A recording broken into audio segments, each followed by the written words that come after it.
दज्जाल के बारे में बहुत सारी अहादीस हैं, लेकिन एक हदीस में हमें दज्जाल की एग्जैक्ट लोकेशन के बारे में बहुत सारे हिंट्स दिए गए हैं और ये हदीस हमने बार बार सुनी है।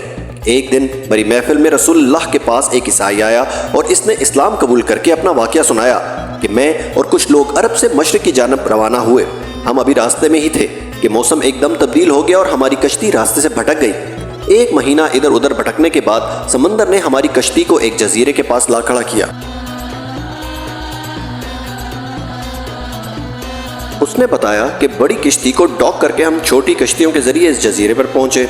वहां हमारी मुलाकात एक अजीबो गरीब किस्म की मखलूक से हुई जो बिल्कुल काला था और इसके जिस्म पर बहुत ज्यादा बाल थे और इसने अपना नाम जस्सासा बताया।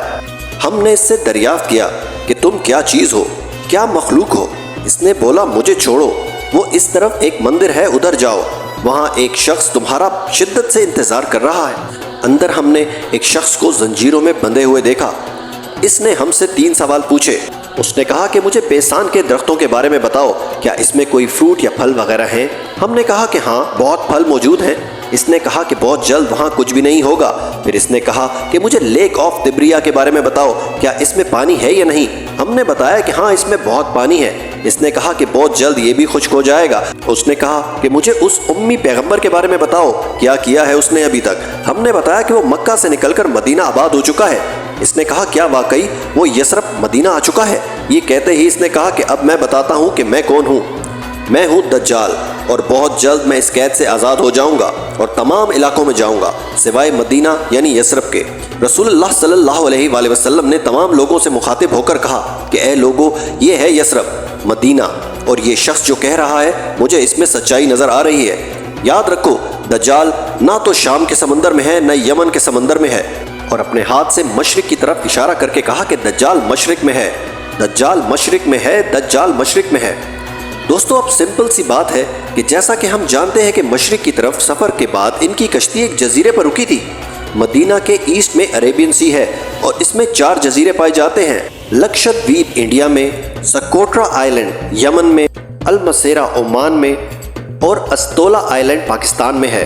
हदीस में बहुत साफ अल्फाज में फरमाया गया है कि दज्जाल यमन के समंदर में नहीं होगा।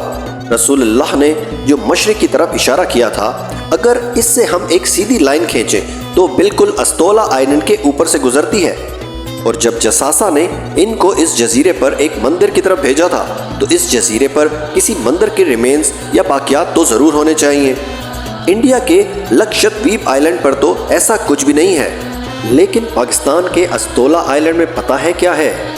जी दोस्तों, एक मंदिर है, लेकिन ये तो तकरीबन 1450 साल पुरानी कहानी है।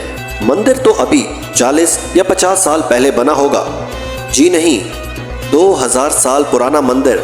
और मंदिर भी किसका? मंदिर भी काली माता का, हिंदुओं की सबसे खतरनाक और खौफनाक गॉडेस यानी देवी, जो देखने में बहुत खौफनाक और जिसके जिस्म पर बहुत बाल हैं। कुछ याद आया? जस्सासा। इन सहाबियों ने जिस अजीब सी मखलूक की बात की थी वो बिल्कुल हिंदुओं के इस भगवान से मिलता जुलता है। लेकिन अगर अब आप अस्तोला आइलैंड जाएं तो आपको दज्जाल नहीं मिलेगा। वो आज़ाद हुआ या नहीं ये तो मालूम नहीं, लेकिन ये जो जस्सासा है इसको गौर से देखें। 1970 के अमेरिकन म्यूजिक इंडस्ट्री के सबसे बड़े बैंड में से एक बैंड रोलिंग स्टोन बैंड थे, जिसने अपना ये लोगो काली माता से इंस्पायर होकर बनाया था। और ये लोगो पिछली सदी के सबसे मशहूर लोगोज में से एक है और rolling stone band greatest of all time माना जाता है। दज्जाल के जजीरे वाले जस्सासा का पूरी दुनिया के म्यूजिक इंडस्ट्री और फिल्म इंडस्ट्री को शेप करने में बहुत बड़ा हाथ है। क्या ये कोइंसिडेंस है? और मे बी नॉट। दोस्तों, इस वीडियो के बारे में अपनी राय का इजहार ज़रूर कीजिएगा और अगर आपको मेरी वीडियो पसंद आई हो तो लाइक, शेयर और सब्सक्राइब भी ज़रूर कीजिएगा। मिलते हैं अगली वीडियो में। बहुत शुक्रिया।